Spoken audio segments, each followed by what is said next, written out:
Hey everybody, welcome to round 6. I shouldn't have said round 6 of 13. There are 14 rounds. It's just that um, during this tournament there was an unfortunate dropout of one of the players. So the upper division was actually uneven, which means that every round one player had a bye, which means they just didn't play a game. So I should still say round 6 of 14, but it's game 6 of 13 because I only played 13 games in the tournament. In any case, round 6, I'm playing Ryan Chepita, and um, yeah, he opens with Gem. I play Gather, plays Teddy. Here, I don't actually remember what I did. Um, right. So, yeah, exchange here. It's not worth playing Doobie, keeping 2 eyes and opening a big spot. Even though that does score 13 points, the 2 eye leave is just horrendous, and the opening of the 8L triple is just not good. So yeah, exchange keeping E, and I could have exchanged keeping nothing. Just based on the fact that 3, 6, 7, 9 consonants to 4 vowels are played. So keeping an E is always vowel heavy. And you might hear that word pretty often in my videos and in Scrabble analysis in general. Um, Vowel heaviness is having a bad ratio of vowels to consonants. And yeah, normally you want to keep around 2 vowels to 4 consonants or something. Something like that, rather than keeping 1 vowel to 0 consonants. So that is definitely vowel heavy. However, the fact of the matter is the E is such a good tile. It's found in so many bingos. It's just a great letter. It's in so many words in the English language that it's almost always worth keeping an E if you're exchanging everything or keeping an E. It's almost always worth keeping an E. However, in this particular instance, the fact of the matter is that there's lots of consonants already on the board compared to vowels. Normally, I think it's 56 consonants, 42 vowels, or 54 consonants, 42 vowels. Man, I should know this number, but anyways, the Scrabble bag has more consonants than vowels, but it's still actually slightly vowel heavy. Um, So yeah, you're gonna see, I think, racks with too many vowels a bit more often than racks with too many consonants in English Scrabble. All that being said, keeping a lone E is usually better than keeping nothing. But since it's already tilting somewhat heavily after 3 moves towards there being very many vowels left, that almost tips the scale here in terms of analysis of what the best exchange was. Anyways,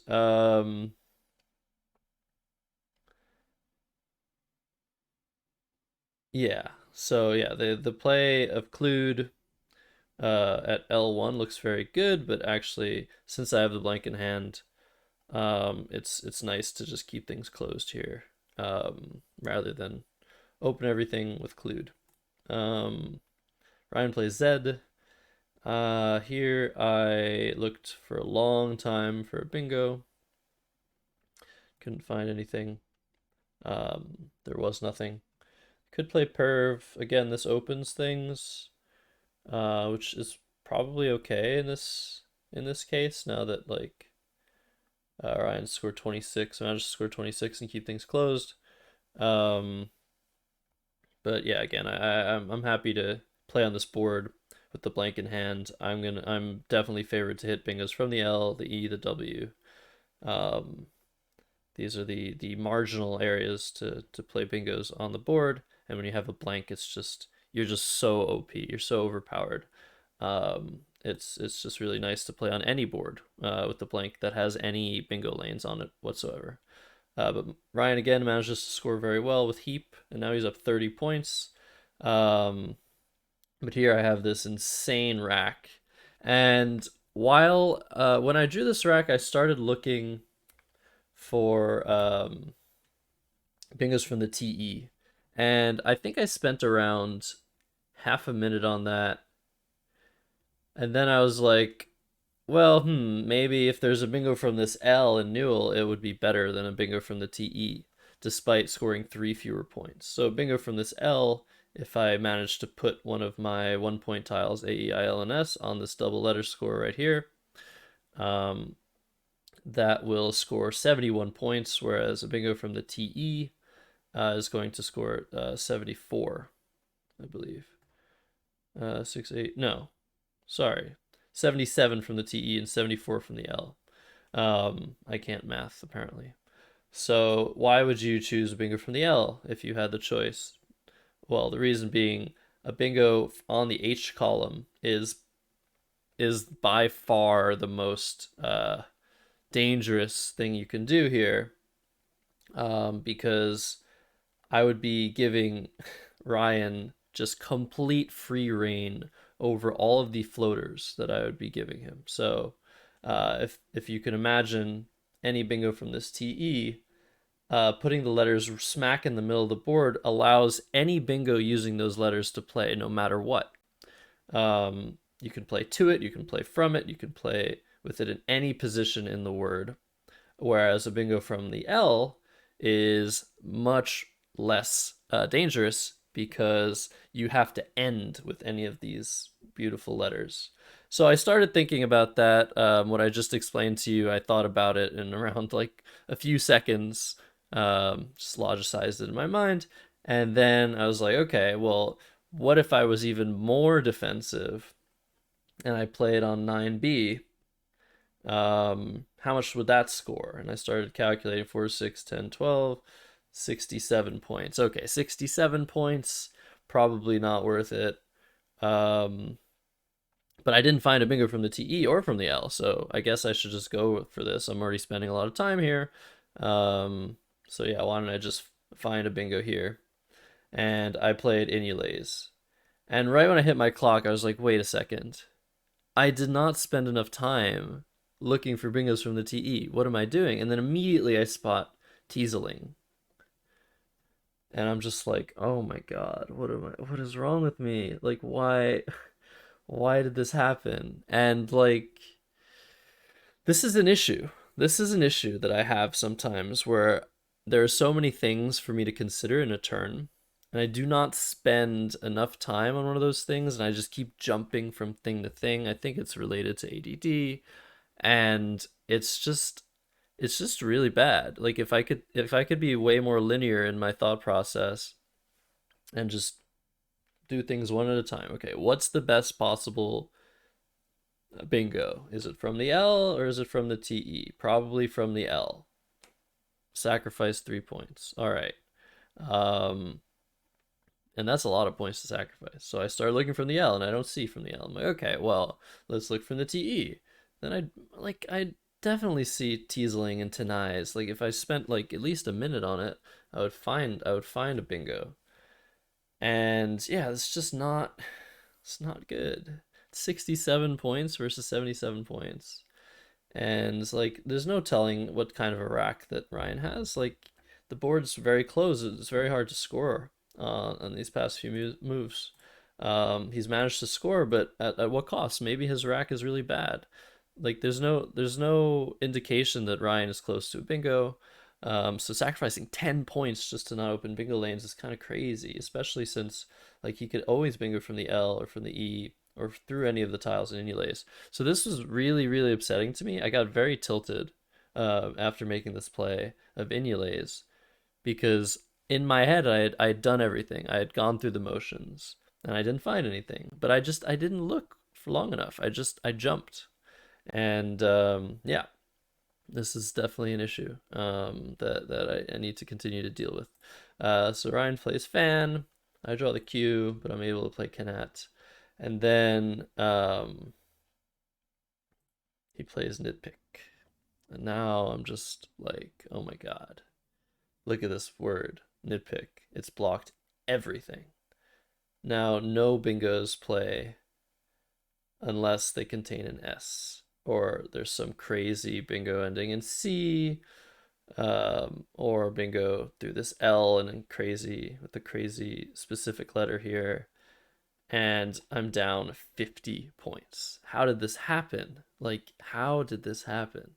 The board is closed and I'm down 50. I wouldn't mind being down 50 if I'd played teaseling and drawn the queue and all these lanes were open still. All these places to go. All this board space was still ready to be reopened. This play of Vat, though, does a fantastic job of completely destroying the top left of the board, which, by the way, the top left of Scrabble boards, if you notice that it's closed in your games, that's not a weird coincidence. The top left of the Scrabble board is almost always the quadrant of the board that is closed in a game, just because of how words in the English language are spelled.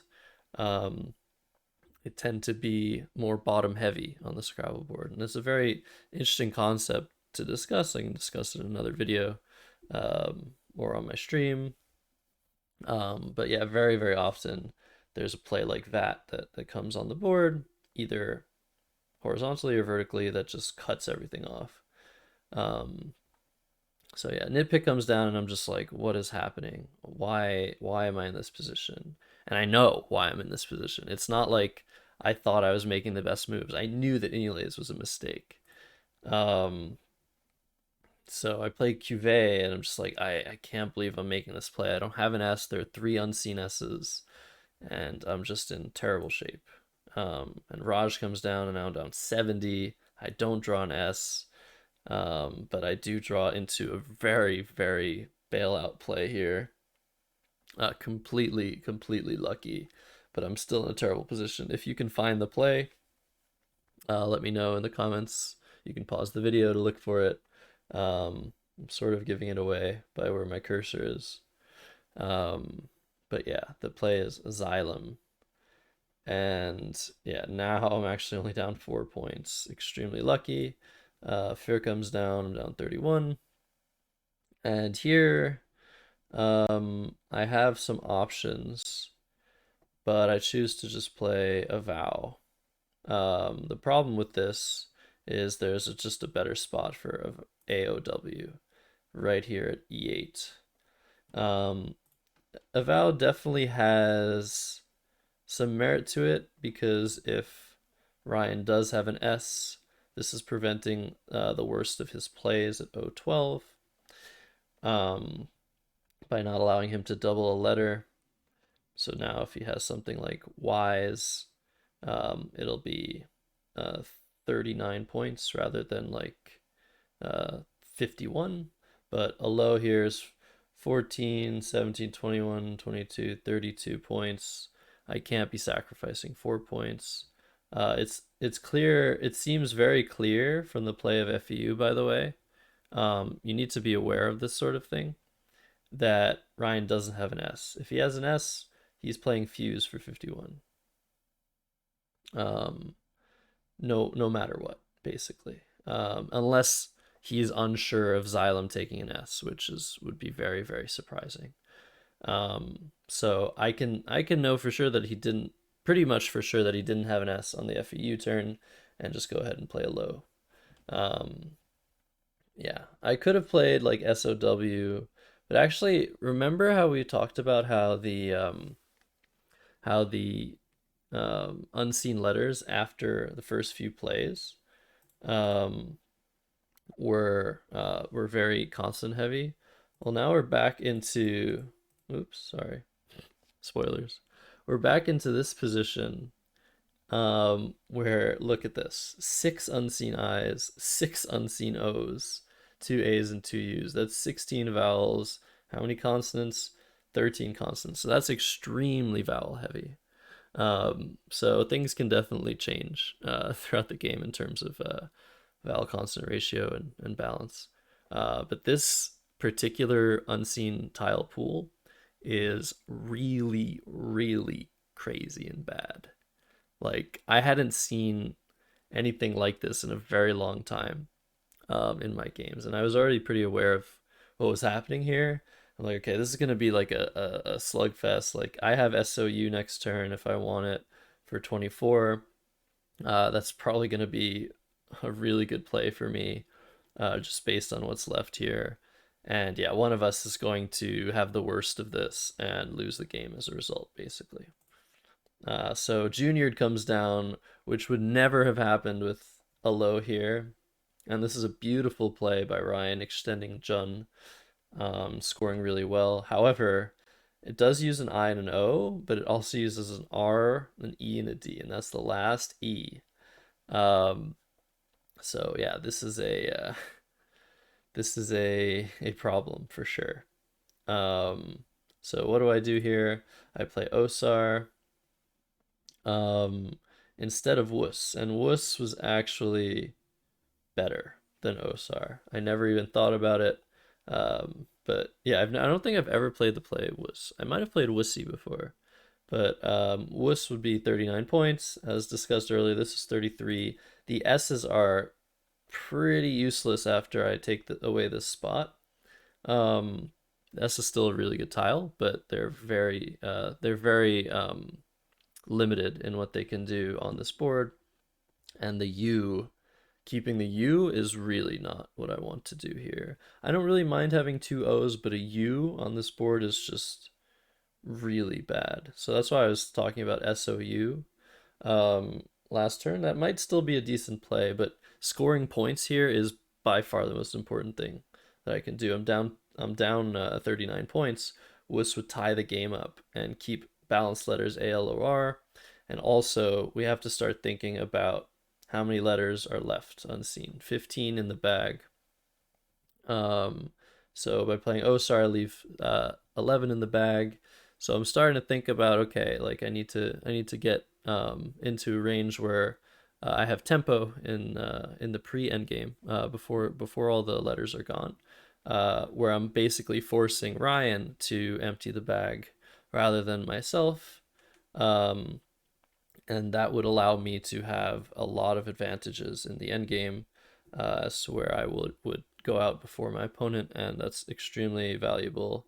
That's worth a lot. That's worth like 50 points basically, something like that, to have tempo, to have that level of like forcing your opponent to make a move they don't want to make, in the pre-end game.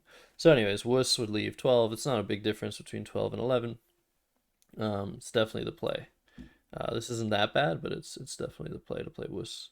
And I never saw it. And Ryan plays Loti, and here I'm like, shit, okay. Down 29. What do we say? There's 8 in the bag. I'd like to play 5, ideally, but I can't really do that. And the best I have is probably playing Beeld. Um, I could play DUI, as mentioned in this comment, under nitpick, but I think scoring as many points as possible, blocking this triple as best I can is probably the route to take, but I'm leaving ISU, and it is not looking good. Even though I might be the one with the advantage in the end game, he can play 2 letters off, which he'd probably rather play 3. But he plays off uh, Ani here, which is really nice for 19 points. And I have this rack, and I'm just like, okay, what do I do? There's 2 in the bag. Um, yeah, sorry, I meant to say that he'd like to play four tiles off. But he plays 2, which is ideal for him. Now he has the tempo. Um, and yeah, I have this rack, and I'm just like, wow. Do I play bind or bond? Does that ever win? I'm down 24. It looks pretty good. Um, but who knows? Then I'm like, wait a second. Is this a word? And indeed it is. I play it very quickly. Ryan challenges. It's valid. He has to challenge. Otherwise he loses. I go out with Burr and I win. Now, let me explain something. If you didn't have time to read this comment here, let's read it. I don't think I can express how much of a bad beat this was for Ryan. What's a bad beat? It's a term used in poker. where you should have won. Like a large majority of the time, you should have won, but you don't. Something bad happens. You have like a really good hand, but your opponent has just like the only better hand. Um, Ryan had also lost his first 5 games, and he was about to beat the top seed, me, the highest rated player in the tournament. Um, However, I managed to get subs. I actually, honestly, I might have still won the game if I played Bond or Bind. I don't really know for sure. It was gonna be close, I think. I didn't go through the motions. Um, so look at what this says. I had less of a 1 in 200 chance of drawing into a bingo after my play of Field. What does that mean? 1 in 200. That's ridiculous. But what's worse is this is literally the only bingo I could have drawn into with Field. There's nothing else that would have saved me. This is the only bingo. Isn't that insane? That just demonstrates how bad the letters were starting around like this point. Even here, the letters are so bad. There's a few S's and one E. It was just totally insane to me. I knew at the time how ridiculous this was. Not exactly how ridiculous it was, but somewhat how ridiculous it was. And when I analyzed the game and saw it's the only bingo available, yeah. And Ryan again, like he's just always so humble and such a good sport about things. There was a time, by the way, where Ryan was just dominating me, like 5 years ago or so, or maybe a bit more than that. He just kept beating me, and I was just like, why does this guy keep beating me? He's just playing so good, playing so well. Anyways, in any case, this was ridiculous. I didn't deserve to win this game because of Inules. It was just so stupid of me, like so bad. And I was really tilted after this, and it was gonna be hard for me to it's gonna be hard for me to come back, even though I won this game, right? I shouldn't be upset. I was really upset. Like I felt like I got totally outplayed this game, and Inules was just horrendous. Anyways, that's the game. I'll stop sulking because I won. I should be as good of a sport as Ryan is, but I don't think I ever will be. I hope I will be one day. In any case, that was round 6, and after this, I'm 3-3, which is not good. 4-2 is like a million times better than 3-3 in a 14 round tournament. Um, but yeah, I still have chances if I continue to win. I can I can make my way up in the standings, but as I've already mentioned, this is not a good tournament, so don't expect me to win very many more games. But anyways, I'll see you guys next time. Thanks for watching, as always, and goodbye.